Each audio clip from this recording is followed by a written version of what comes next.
long ago, an evil lord terrorized the world of Vana'diel until the four nations came together to defeat him. Now, in the year 863, rumors of a resurrection are afoot. This time it will take the strength of an online video gaming community to defeat him in Final Fantasy XI.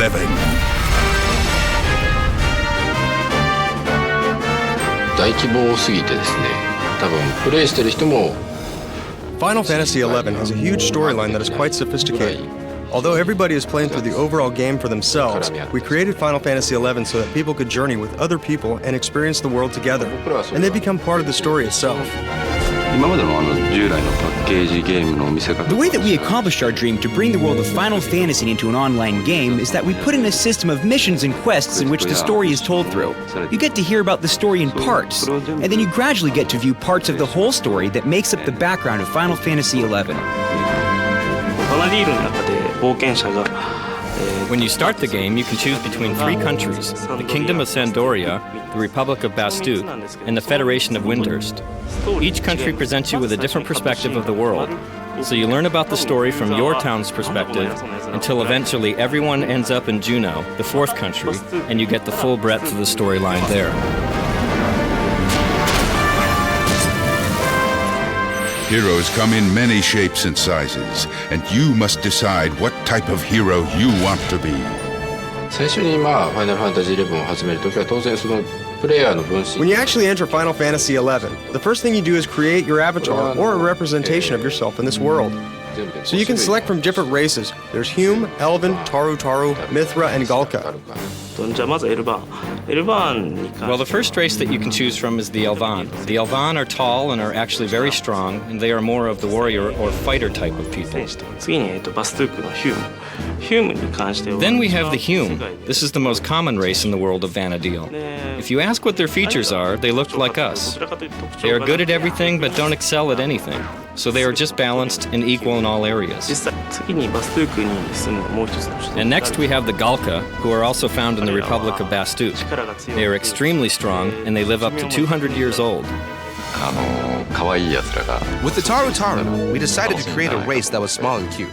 Some people mistake them for children, but they are adults. But don't underestimate them, because they can be powerful wizards.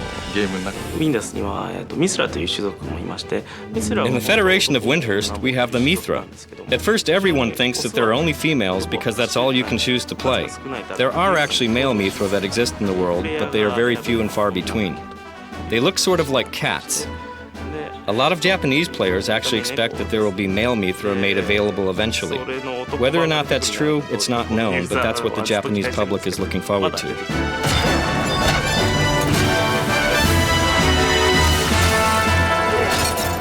But peace no longer is the norm in Vana'diel.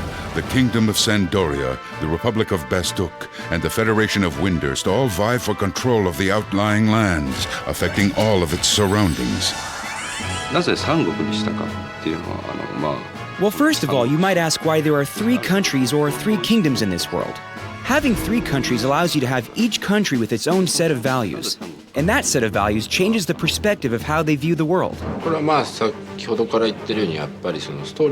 The three major countries are fighting over who possesses the land. And the conquest is basically that the countries can fight over the land and see who can gain the most resources. And that affects the gameplay too. The country that you choose to start out in could be winning or losing the conquest, and that will affect how the country appears and what type of items they are selling. We made the conquest system so that people can work together in order to interact, get those extra items or extra things for their country, to make it easier for each other.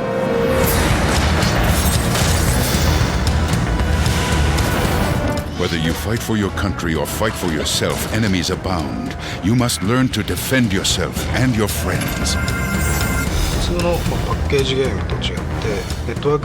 This time, the battle system is different from previous offline games because in those offline games, you fight by yourself, and you go through the story and you see an ending by yourself. Well, this time you are fighting or participating in battles with other people from all around the world, so the battle system had to reflect this. We wanted to create it so that you can chat with people while you're fighting. So we made it once you choose to fight, it begins an auto-fighting sequence so that you can chat with your friends while you are battling. But it's not that simple. All the battle abilities and magic that you can use have to be timed, and if you join forces together and cooperate with players to time your attacks together, you can perform special chain attacks. So if you can time them right, it does a lot of extra damage than if you were just fighting by yourself.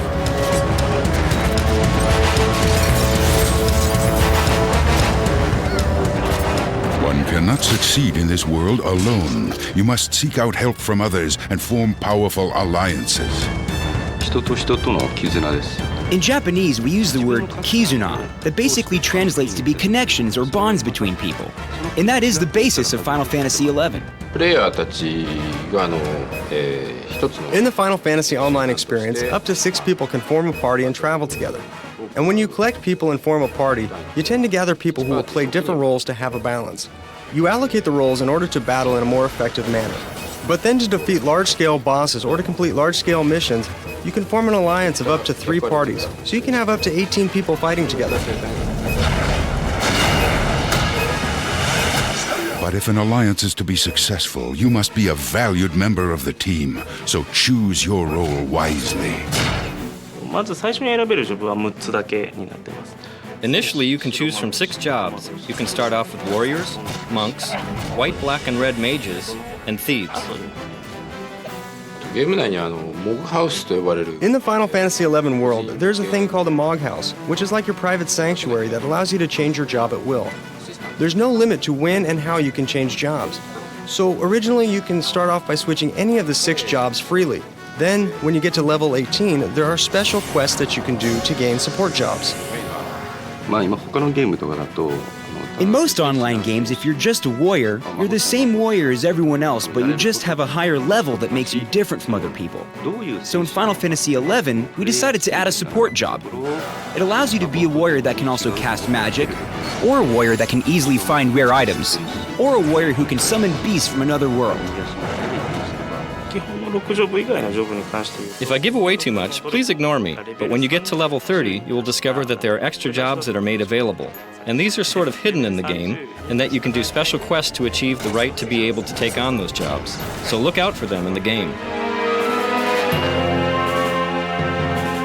The vast online world of Final Fantasy XI is the beginning of an RPG gaming revolution. There is much more to this story. New devices and surprises must be revealed. In due time, the rest will be told.